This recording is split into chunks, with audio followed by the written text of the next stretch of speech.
What if I told you that one of the most powerful movies ever made didn't have big fights or loud noise, just quiet moments and words left unsaid? They do say that for a great many people, the evening's the best part of the day.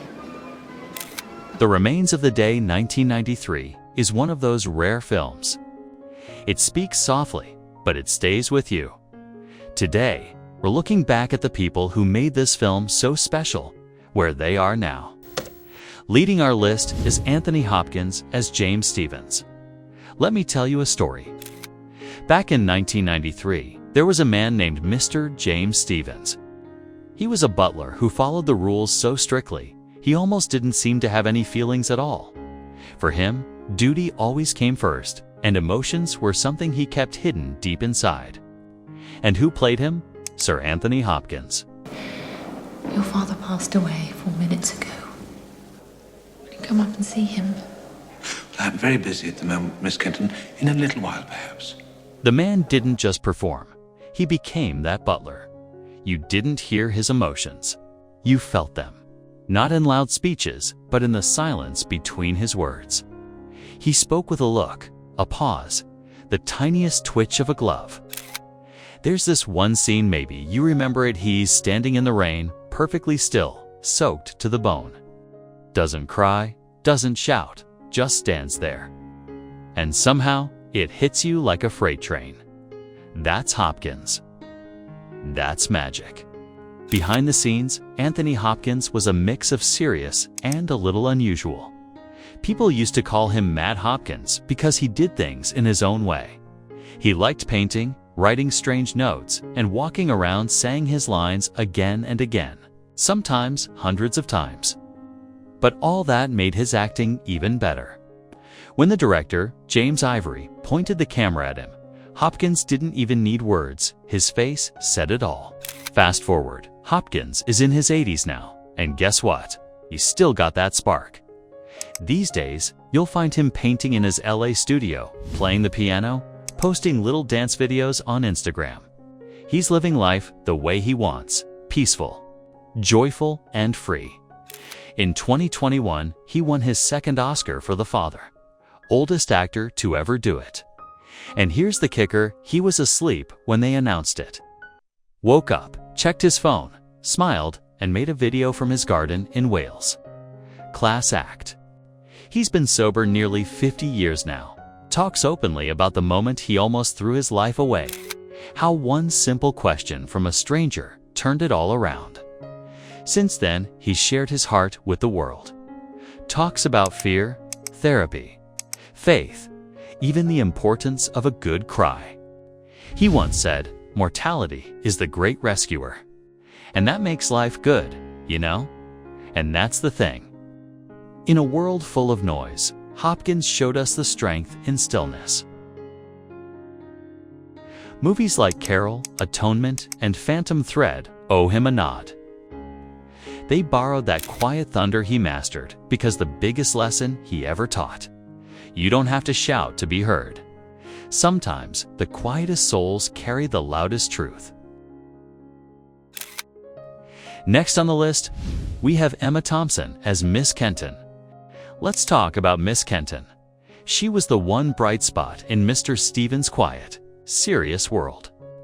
Emma Thompson played her, and she brought so much warmth and feeling to the role. You could see it in her eyes, in the way she looked at him. She gave the story a heartbeat.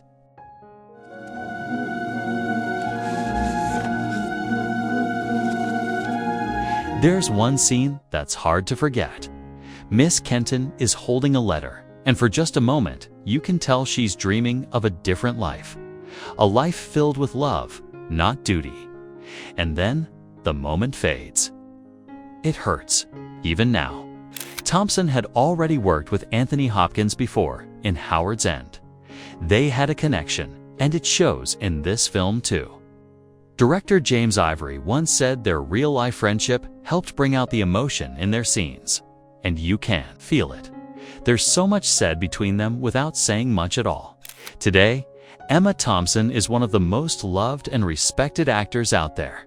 She's done it all: funny roles, serious ones, happy, sad, and you name it.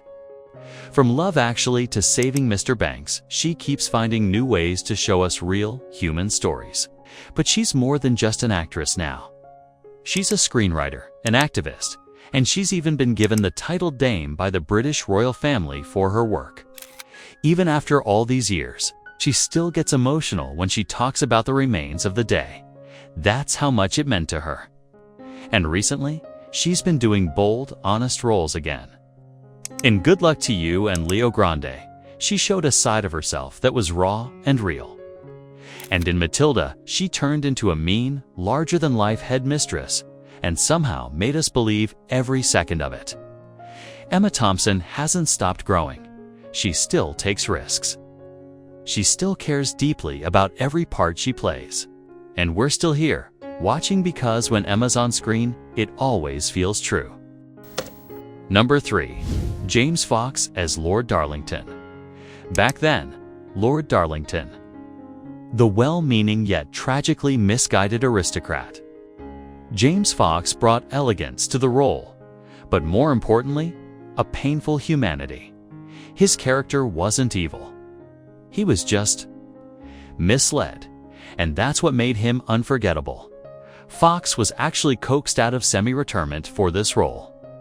He had been focusing on spiritual work in the 80s, but the script brought him back, and thank goodness it did.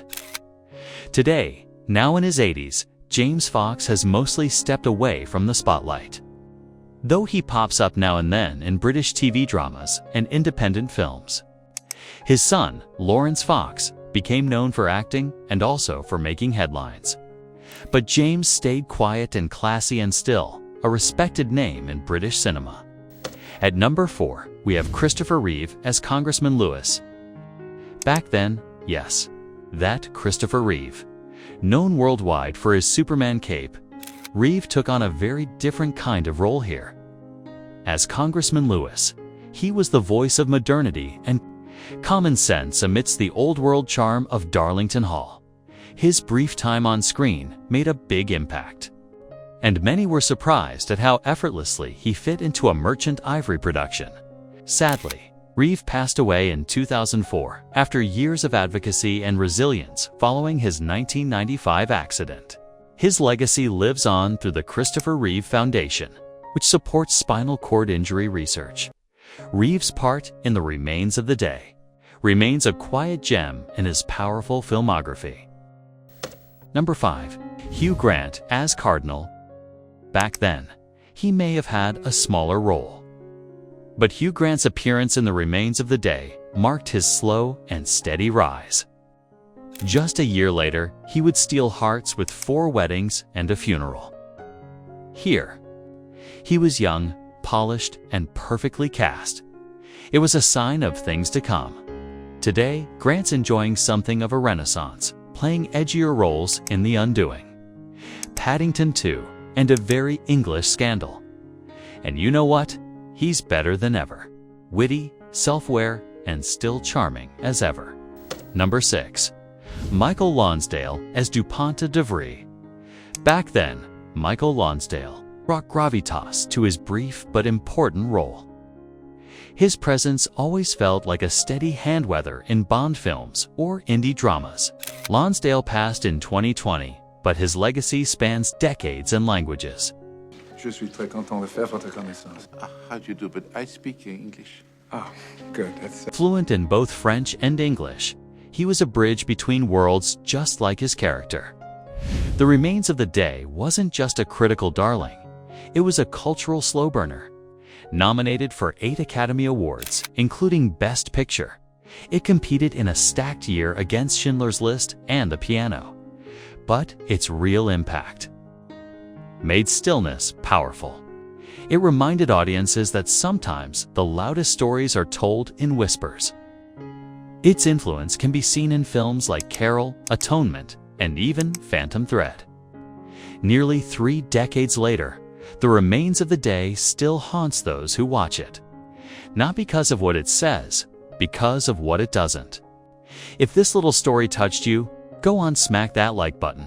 Share it with someone who adores real stories, and subscribe for more tales of the silver screen's softest giants. Thanks for watching. Remember, sometimes the quietest soul says the most. Stevens, don't you wait. That bus is always late. Come in out of the wet. You must try to do all you can to make these years happy ones for yourself and for your husband. We may never meet again, Mrs. Benn. That is why I'm permitting myself to be so personal. Goodbye.